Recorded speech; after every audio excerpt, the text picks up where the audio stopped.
So you got yourself a brand new Bivo stainless steel water bottle, and you threw the packaging away because it's a water bottle, right? And you didn't even look at it because how hard could a water bottle be to use? It's just a water bottle.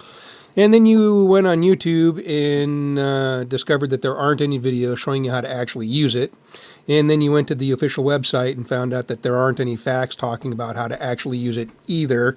So here you are. Maybe you found my video that I just posted because I literally went through all of those same steps. It is not obvious, but this pulls up the whole thing, and that is open. And if you dump it now, the water will come out far faster than you would probably like if it's not pointed at your mouth.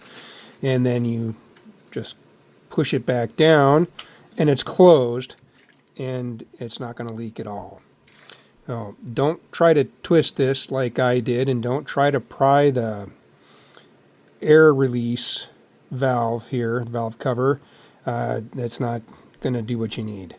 Just pull the whole thing up, and then when you want it closed, push the whole thing down, and you can do that with your mouth.